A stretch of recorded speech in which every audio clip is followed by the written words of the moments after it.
সুপ্রিয় শিক্ষার্থীরা, ইকো কলেজের অনলাইন ক্লাসে তোমাদেরকে স্বাগত। আজকের আমাদের বাংলা ব্যাকরণের একটি নতুন অধ্যায়, নতুন একটি বিষয়, বাংলা বানানের নিয়ম। তো আমাদের ইতোপূর্বে আমরা দ্বাদশ শ্রেণীর বাংলা বানানের নিয়ম ক্লাসগুলো নিয়েছি। তো যারা দ্বাদশ শ্রেণীর শিক্ষার্থী রয়েছে তোমরা ক্লাসগুলো রিভিউ করো।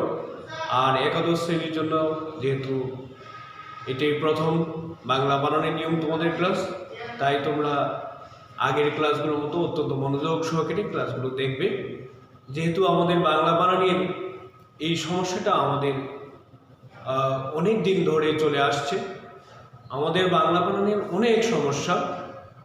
আমরা এই সমস্যাগুলো কীভাবে সমাধান করতে পারি, আমাদের বাংলা বানানের যে প্রণীত যে নিয়ম আছে, বাংলা একাডেমি থেকে যে নিয়মগুলো আমরা পাই, সেগুলোই আমরা বাংলা বানানের সংবিধান হিসাবে আমরা ব্যবহার করব এবং তার যেন ব্যত্যয় না ঘটে সেদিকে আমরা নজর বা খেয়াল রাখব। তো শিক্ষার্থী বন্ধুরা, আমাদের এই বাংলা বানানের নিয়মটা কেন জানতে হবে? তোমরা শুধুমাত্র আমাদের বাংলা বানানের পরীক্ষায় আসবে তাই আমরা শিখব এরকমটি নয়। বাংলা ভাষার প্রতি সম্মানের জন্য, বাংলা ভাষার যারা ভাষার জন্য জীবন দিয়েছেন, শহীদ হয়েছেন, তাদের সম্মানার্থে আমাদের ভাষা মর্যাদা রক্ষা করার জন্য আমাদেরকে বাংলা বানানের প্রতি সতর্ক হতে হবে। আমাদের প্রতিটি শিক্ষিত বাঙালিকে আমাদের আসলে বানানের প্রতি সজাগ থাকা দরকার। আমরা ইংরেজি নিয়ে যতটুকু আমরা সমস্যা মনে করি এবং যতটুকু আমরা গুরুত্ব দিই বানানের প্রতি বা স্পেলিংয়ের প্রতি, তবে বাংলার প্রতি আমরা তার চেয়ে একটু উদাসীন হয়ে যাই। এই উদাসীনতা থেকে আমাদেরকে অবশ্যই এখান থেকে সরে আসতে হবে এবং এই বানানের বিষয়টা আমাদের গুরুত্ব দিতে হবে। তো আমরা একটি বানানের একটি ভুলের জন্য কিন্তু আমরা অনেক কিছু অর্থ আমরা আলাদা করে ফেলি, যেটা আসলে আমাদের ভাষার যে আসলে উদ্দেশ্য, সেই উদ্দেশ্যটি তখন আর থাকে না। তো আমাদের বাংলা এখন প্রশ্ন হলো যে বানানোর কেন এত সমস্যা হয়? এই সমস্যা হওয়ার কারণ হলো, তোমরা জানো যে আমাদের বাংলার স্বরবর্ণ আমরা 11টি জানি এবং ব্যঞ্জনবর্ণ 39টি। আমরা মোট 50টি বর্ণে নিয়ে আমাদের বাংলা বর্ণমালা। তো এই বর্ণমালার মধ্যে আমাদের যে স্বরবর্ণগুলো রয়েছে, স্বরবর্ণে তোমরা জানো যে আমাদের দুটি ই আছে, একটিকে আমরা হ্রস্ব ই বলি আর একটিকে দীর্ঘ ই বলি। তো এই যে হ্রস্ব ই এবং দীর্ঘ ই শব্দের মধ্যে দুটি ই উচ্চারণ কিন্তু একই হচ্ছে, ঠিক আছে? তো এই উচ্চারণের যে শব্দের অর্থে যে পার্থক্য রয়েছে, তো এই ক্ষেত্রে আমরা এইখানে আউলিয়ে ফেলি। তো তাহলে সমস্যা হলো 1 নম্বরে যে আমাদের দুটি ই থাকার কারণে সমস্যাটা আমরা বেশি ফিল করি। তারপরে আরও একটি বিষয় হলো যে আমরা এই যে ব্যঞ্জনবর্ণগুলো রয়েছে আমাদের, দুটি ই যেমন আছে, ঠিক স্বরবর্ণে আরও একটি কথা বলতে হবে যে দুটি উ আছে, একটি হ্রস্ব উ বলি আর একটি আমরা দীর্ঘ উ বলি। কোন জায়গায় আমরা হ্রস্ব উ ব্যবহার করব, কোন জায়গায় দীর্ঘ উ ব্যবহার করব, এগুলো নিয়ে দ্বিধার মধ্যে পড়ে। ব্যঞ্জনবর্ণে ঠিক একইভাবে আমাদের খ দুটি আছে, একটি আমরা ক বর্গের খ জানি, আর একটি আমরা এই যে যুক্ত খাওয়ার যেটি খ আছে, ক যোগ মূর্ধন্য ষ, ক্ষিয় যেটাকে অনেকে আমরা বলি। তো এই খ এবং ক্ষিয় কোন জায়গায় হবে, কোন জায়গায় হবে না। এরপরে ত, একটি আমরা ত বর্গের ত আছে, আর আরেকটি হলো এই তয়ের খণ্ডরূপ অর্থাৎ খণ্ডত। এই খণ্ডতর কারণেও আমাদের সৎ, আবার একদিকে ভবিষ্যৎ, কোনটি হবে, কোনটি খণ্ডত হবে বা হবে না। তারপরে স আছে আমাদের 3টি, একটি তালব্য স, একটি মূর্ধন্য স আর একটি দন্ত স। তো এই স 3টি আবার কোন জায়গায় কোন স ব্যবহার হবে, কোন জায়গায় হবে না, এগুলো ছাড়া যেমন আবার ও এবং ও এর আরেকটি অনুস্বার, এখন কোন জায়গায় আমরা অনুস্বার দিব, কোন জায়গায় ও বসাবো শব্দের মধ্যে। এই যে আমাদের বর্ণগুলো একাধিক বর্ণ থাকার কারণে আমাদের সমস্যাটা একটু বেশি। 2 নম্বরে হচ্ছে আমাদের আঞ্চলিক প্রভাবেও এই বানানের সমস্যা হয়। 3 নম্বরে হচ্ছে যে বানান শব্দে একটা থাকে, উচ্চারণ করতে হয় আরেকটি। তো উচ্চারণ এবং বানানের একটু পার্থক্য থাকার কারণে আমাদের বানানের এবং উচ্চারণের সমস্যা থেকেই যাচ্ছে। তো আমরা এই সমস্যাগুলো সমাধানের জন্য আমাদেরকে ব্যাপক চর্চা করতে হবে, তাহলে আমরা প্রমিত বাংলা ভাষা চর্চা করতে পারবো, অর্থাৎ প্রমিত বাংলা বানান এবং প্রমিত যে উচ্চারণ আমাদের দরকার সেটি আমরা করতে পারবো। তো শিক্ষার্থী বন্ধুরা, আমরা সমস্যাটুকু বুঝলাম, সমাধান এখন আমাদের আসতে হবে। আমরা প্রমিত বাংলা বানানের অর্থাৎ বাংলা একাডেমি কর্তৃক যে নিয়মগুলো রয়েছে সেই নিয়মগুলো খুব ভালোভাবে আয়ত্ত করব, ভালোভাবে সেগুলো বোঝার চেষ্টা করব। তোমাদের জন্য অত্যন্ত সহজ বাংলা একাডেমি কর্তৃক আমাদের প্রমিত বাংলা বানানের 5টি নিয়ম তোমাদের জন্য আজকে ক্লাসে নিয়ে এসেছি। আমরা এই 5টি নিয়ম পরীক্ষাতেও আসে এবং আমাদের নৈমিত্তিক জীবনে বা দৈনন্দিন জীবনে আমরা এই বানানগুলো খেয়াল রাখি। চলো আমরা বোর্ডে ফিরে যাই। তোমরা বোর্ডে দেখতে পাচ্ছ যে আজকের ক্লাসে বাংলা একাডেমি প্রমিত বাংলা বানানের নিয়ম অনুসারে অতৎসম শব্দের বানানের নিয়ম। তো আমাদের তৎসম শব্দের বানানের নিয়ম আছে এবং অতৎসম শব্দেরও বানানের নিয়ম আছে। আজকে আমরা শুধুমাত্র অতৎসম শব্দের বানানের নিয়মগুলো শিখব। 1 নম্বর নিয়ম, আমরা একটু দু একটি কথা আর একটু বলে রাখি যে আমরা যখন এই যে নিয়মগুলো রয়েছে আমরা এই নিয়মগুলো দেখছি, তার আগে আরেকটু কথা বলি। আমরা যেমন প্রচলিত অনেক ভুল রয়েছে, দু একটি ভুল শব্দ যদি আমরা লিখে ফেলি, যেমন আমাদের 1 নম্বরে হলো এই যে গরু শব্দটা। এই গরু শব্দটা আমরা কেউ এইভাবে লিখি, কেউ আবার নিচে রস্যকার দিয়ে লিখি। ওই একই ব্যাপারে এখানে থাকলেও তোমার রস্যকারও হবে আর নিচে থাকলেও কিন্তু রস্যকার হবে। তো এই গরু শব্দটাই আমরা 99% মনে হয় মানুষ ভুল করে ফেলি। এটা সবাই মনে করি এইটাই আমরা প্রচলিত। আসলে গরু শব্দটি প্রমিত বাংলা বানানের নিয়ম অনুযায়ী এটি ঠিক নয়। ঠিক হলো কোনটি? এটা আসলে ভুল শব্দ। শব্দটি আমাদের ঠিক করার জন্য আমাদের লিখতে হবে গ কার গো, তারপরে র রস্যকার, এটা হলো গরু। এরপরে আমরা দেখি যে শ্রেণী বানানটা দেখি। আমরা শ্রেণী বানানটা অনেকে এইভাবে আমরা লিখি, এই যে দীর্ঘইকার দিয়ে। আসলে এটাও ভুল। আমাদের শ্রেণী বানানটা দিতে হবে রস্যইকার। এটা মূর্ধন্য তো অবশ্যই থাকবে এবং রস্যইকার, এটি হলো ঠিক, এটি আমাদের ঠিক বানান।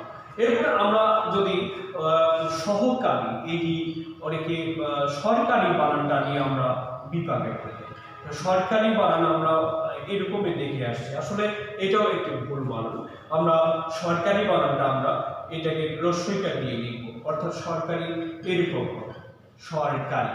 এখন এই সরকারি বানানে যে রস্যইকার হয়েছে বা ইটা দেওয়া হয়েছে, এখন অনেকে কি করছে, তো এই সরকারি বানানের রস্যইকার দেওয়ার কারণে অনেকে মনে করছে যে তাহলে এবারে সহকারী বানানটা আমাদের এইরকমই হবে। আসলে এটাও ভুল, এইটা হবে না। সহকারী বানানে আমাদের দিতে হবে সহকারী, এই থেকে আবার দীর্ঘইকার হবে। তো এগুলো কেন হবে, এগুলোর প্রত্যেকটির একটু ব্যাখ্যা আছে, এগুলোর প্রত্যেকটির একটি অবশ্য বিশ্লেষণ আছে যে কেন গরু বানানে ওইটা হলো বা শ্রেণীতে দীর্ঘইকার হলো না, কিংবা সরকারিতে রস্যইকার হলো আর সহকারীতে আবার দীর্ঘইকার হবে কেন। এইভাবে আমাদের যে ঔষধ শব্দটা এখন আমরা ব্যবহার করছি, ওই যে ঔষধ ফার্মেসি যেটা আর কি, তো ঔষধ আসলে কি শব্দ হবে নাকি ওষুধ হবে, এগুলো অনেক বিতর্ক আমাদের চলছে। তো এইগুলো থেকে আমাদের বের হতে হবে। আমরা গভর্নর শব্দটা লিখতে গিয়ে অনেকে মূর্ধন্য ন লিখে ফেলি, গভর্নর শব্দ লিখতে গিয়ে অনেকে মূর্ধন্য ন লিখে ফেলি। এছাড়া কর্ণ আমরা লিখি কান, আবার মূর্ধন্য, এদিকে আবার বলছে যে যেহেতু কর্ণতে মূর্ধন্য আছে কর্ণ কান, তো হর্ন, এবার তো হর্ন যেটা উচ্চারণ করছি আমরা ইংরেজি হর্ন, যে হর্ন দিও না, এই হর্নে আবার আমরা মূর্ধন্য ন ব্যবহার করে থাকি। এছাড়াও আমরা যে ঝর্ণা শব্দ, এই ঝর্ণা শব্দে মূর্ধন্য উপরে রেপ দিয়ে বসি। এভাবে আমাদের মাস্টার, তারপরে আমাদের স্টুডিও, এভাবে ইংরেজি অনেক শব্দ স্টেশন এগুলোতে আবার দেখা যাচ্ছে মূর্ধন্য স আমরা ব্যবহার করে থাকি। তো কেন এগুলোকে মূর্ধন্য স দিয়ে হবে, এটা তো আদৌ হওয়ার কথা নয়। যেহেতু শব্দগুলো বিদেশি শব্দ, মাথায় রাখতে হবে যে বিদেশি শব্দে অবশ্যই দন্তস্ব দিয়ে লিখতে হবে যুক্ত বর্ণ। যেহেতু মাস্টার শব্দটা ইংরেজি শব্দ, কাজে এটা দন্তস্ব যোগ ট হওয়ার কথা, আমরা মূর্ধন্য দিয়ে লিখে ফেলি। তারপরে স্টেশনারি, যদি স্টেশনারি এখানেও আমরা মূর্ধন্য যোগ ট দিই, এটাও ভুল, কারণ এটা ইংরেজি শব্দ, সুতরাং এটা দন্তস্ব যোগ ট দিয়ে লিখতে হবে। এরকম আমাদের প্রচলিত বানান অনেক ভুল রয়েছে, এইগুলো আমাদের ঠিক করতে হবে। তো আমরা 1 নম্বর নিয়মে ফিরে যাই, যে নম্বর 1 আমাদের কি আছে, যে সকল অতৎসম, সকল অতৎসম অর্থাৎ সকল অতৎসম অর্থাৎ তদ্ভব দেশি বিদেশি মিশ্র শব্দে কেবল ই এবং উ এদের কার চিহ্ন, অর্থাৎ ই কার এবং উ কার দিতে হবে। সকল অতৎসম শব্দ মানে তৎসম শব্দ বাদ দিয়ে যত প্রকার শব্দ বাংলা ভাষায় আমাদের ই এবং উ দিয়ে রয়েছে, প্রত্যেকটি শব্দে আমাদেরকে অবশ্যই ইকার এবং উকার দিয়ে লিখতে হবে। এটাই হলো আমাদের বাংলা একাডেমি প্রমিত বাংলা বানানের অতৎসম শব্দের নিয়ম। সুতরাং এটা মাথায় রাখতে হবে। যেমন আমরা আরবি শব্দ অনেকে দীর্ঘ ইকার দীর্ঘ ইকার দিয়ে লিখি, ইংরেজি তো শব্দটা মনে হচ্ছে এখন পর্যন্ত 99% মানুষ মনে হচ্ছে আমাদের শিক্ষিত মানুষ দীর্ঘ ইকার দিয়ে লেখা শুরু করছে এখন পর্যন্ত। তো এটা মূলত হবে, এটা তো অতৎসম শব্দ, আরবি শব্দ, আরব শব্দ, ইংরেজি শব্দ, এটা বিদেশি শব্দ। সুতরাং বিদেশি শব্দে মাথায় রাখতে হবে সবসময় ই এবং উকার দিয়ে লিখতে হবে। তো ইংরেজিটা ওই জন্য আমাদের দীর্ঘ ইকার দেওয়ার কোনো প্রশ্নই ওঠে না। এছাড়া ইরানি, এটাও বাঙালি অনেকে দীর্ঘ ইকার দিয়ে লতে দীর্ঘ ইকার দিয়ে দিই, অনেকে রানী বানানে আবার মূর্ধন্য দেয়। তো এই রানী কি তৎসম শব্দ? এটা তো অতৎসম শব্দ। তো অতৎসম শব্দে আমাদেরকে অবশ্যই দন্তন্য দিতে হবে, আবার ওটা আরেকটা নিয়ম। তো ওটা নিয়মেরও নেক্সট আলোচনা আসছে।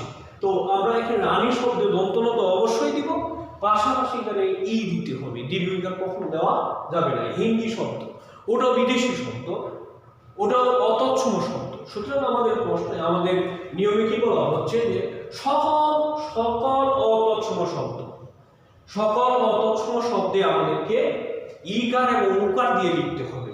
এছাড়া অনেকগুলো উদাহরণ রয়েছে, আমরা ওগুলো দেখে নিব। তারপর আমরা 2 নম্বর নিয়মে আসি, যে বিদেশি শব্দে ক্ষেত্র অনুযায়ী, সকল ক্ষেত্র নয়, এখানে আগেরটা ছিল সকল ক্ষেত্রে, এটা হলো ক্ষেত্র বিশেষে বা ক্ষেত্র অনুযায়ী এক বা একার ব্যবহৃত হবে বিদেশি শব্দে। অর্থাৎ বিদেশি শব্দে যদি এ উচ্চারণটা আসে, ও প্রনাউন্সিয়েশন যদি ইংরেজিতে প্রনাউন্সিয়েশনে আমরা যদি এ উচ্চারণ পাই, তাহলে এই ক্ষেত্রে আমরা এ উচ্চারণ করব এবং এটা আমাদেরকে লিখতে হবে। শুধু উচ্চারণ করলে হবে না, এটা আমাদেরকে বানানে লিখে দেখাতে হবে, বানানে এটা প্রয়োগ করতে হবে। যেমন অ্যাসিড, অ্যাকাউন্ট, ক্যাসেট, এমনকি একাডেমি পর্যন্ত। তো আমরা আশা করি বুঝতে পারছি 2 নম্বর নিয়ম। 3 নম্বর নিয়মটা আমরা দেখি, যে বাংলায় শব্দের শেষের অধ্বনি ওকার দিয়ে লেখা যায়। বাংলা শব্দের শেষে যদি অ আসে, তাহলে ওই অটা আমরা এইটা আমি অবশ্য ইতিপূর্বে তোমাদের উচ্চারণের ক্লাসে যে কোন জায়গায় অ আসবে বলেছিলাম, যে বিশেষ্যের ক্ষেত্রে হস দিয়ে উচ্চারণ করতে হবে। যেমন কাল, ঠিক আছে, আবার ভাল মানে কপাল, তাই না? তো এই ভাল বিশেষ্য, কাল বিশেষ্য, সুতরাং এগুলোতে হস দিয়ে উচ্চারণ করতে হবে এবং ওই হস দিয়ে আবার লিখতে হবে, বানানো আমাদের ওইটা লিখতে হবে, ভাল লিখতে হবে, কাল লিখতে হবে। তবে এটা আবার যদি বিশেষণ হয়ে যায়, তাহলে সেক্ষেত্রে শব্দটা আমরা ওকার এ উচ্চারণ করব, অর্থাৎ ওক্রান্ত হয় এবং বানানে ওকার হয়ে যায়। যেমন শব্দের শেষে যদি অধ্বনিটা আসে, মানে কালো লয়ের সাথে অ আসছে, ল যোগ অ, ওখানে নীলিন ধ্বনি অ আছে। তো কাল, এই জন্য বিশেষ্যে কাল আর বিশেষণে হয়ে গেল কালো, বিশেষ্যে ভাল আর বিশেষণে হলো ভালো। এখন আমাদের ওই যে হলো বললাম, যদি হ লয়ের যদি অটা যদি আমরা না দিই, হস যদি দিয়ে দিই তাহলে হয়ে যাবে হল, হল হয়ে যাবে আবার প্রেক্ষাগৃহ, তাহলে ওটা বিশেষ্য। আবার যদি বলি যে এটি এরকম হলো, তাহলে এটা আবার ক্রিয়াপদ, ক্রিয়াপদে তাহলে শেষে অক্রান্ত হয় যদি অ হয়, অর্থাৎ ক্রিয়াপদের শেষে যদি অ আসে তাহলে কিন্তু, অথবা বিশেষণের শেষে যদি অ আসে তাহলে ওই ওটা ওকার হয়ে যাবে। আমার ওই যে অক্রান্ত, হ্যাঁ, অক্রান্তের যে উচ্চারণ এবং বানানের, এটাও আমার ইতিপূর্বে ক্লাসে আছে। তোমরা এরপরে দেখো 4 নম্বর সূত্রে যে অ তৎসম শব্দের বানানে মূর্ধন্য ন ব্যবহৃত হবে না। যদি অতৎসম শব্দ হয়, এই যে আমরা ক্লাসের শুরুতেই গভর্নর, হর্ন এরকম শব্দগুলো ব্যবহার করলাম, পাশাপাশি কোরআন আছে না, তো এই শব্দগুলো যদি অতৎসম হয় তাহলে কোনো ক্রমেই সেটি আমাদের কিন্তু মূর্ধন্য ন দিয়ে লেখা যাবে না। যেমন ইরান, রানী, এই যে রানী প্রথমে আমরা দেখলাম যেখানে কেন মূর্ধন্য হলো না, মানে আমি বললাম যে এটা নেক্সট আলোচনা আসছে, অর্থাৎ অতৎসম শব্দ হওয়ার কারণে এখানে কিন্তু রানী শব্দে মূর্ধন্য ন হলো না। একইভাবে ঝর্ণা শব্দে, ঝর্ণাটা আমরা অনেকে ঝর্ণা শব্দটা মূর্ধন্য দিয়ে লিখি, আসলে এটি ভুল হচ্ছে আমাদের। তাহলে ঝর্ণাটা আমাদের দন্তন্য দিয়ে লিখতে হবে, মূর্ধন্য হবে না। কেন হবে? কারণ হলো একটাই, যে শব্দগুলো অতৎসম শব্দ। আশা করি বুঝতে পারছো। আমরা সর্বশেষ 5 নম্বর নিয়মে দেখি, এটাকে অনেকে আমরা ক্ষীয় বলি অথবা কে খ। তো এই ক্ষীয় এর পরিবর্তে আমাদেরকে যদি অতৎসম শব্দটি হয়, মানে ক্ষীয় দিয়ে শব্দটি শুরু হয়েছে, এরকম যদি অতৎসম শব্দ হয়, তাহলে সেই ক্ষেত্রে আমাদের এই অতৎসম শব্দের বানানে খ ব্যবহৃত হবে, অর্থাৎ খ দিয়ে বানানটি লিখতে হবে। যেমন খিদে, ক্ষেত, খেপা। তো শিক্ষার্থী বন্ধুরা, আশা করি এই 5টি সূত্র তোমরা ভালোভাবে উপভোগ করলে, এবং আমরা এইগুলো আমাদের বাস্তব জীবনে, কর্মজীবনে, আমাদের নিত্য নৈমিত্তিক জীবনে আমরা এগুলো প্রয়োগ করব, তাহলে এই বানানের আর ভুল থাকার সুযোগ থাকবে না। তা আশা করি তোমরা এই নিয়মগুলো বুঝতে পারছো। আজকে তোমাদের এ পর্যন্তই। তোমরা সকলেই ভালো থাকো এবং নিয়মিত ক্লাসগুলো করো, আর বেশি বেশি চর্চা করো। ধন্যবাদ সবাইকে।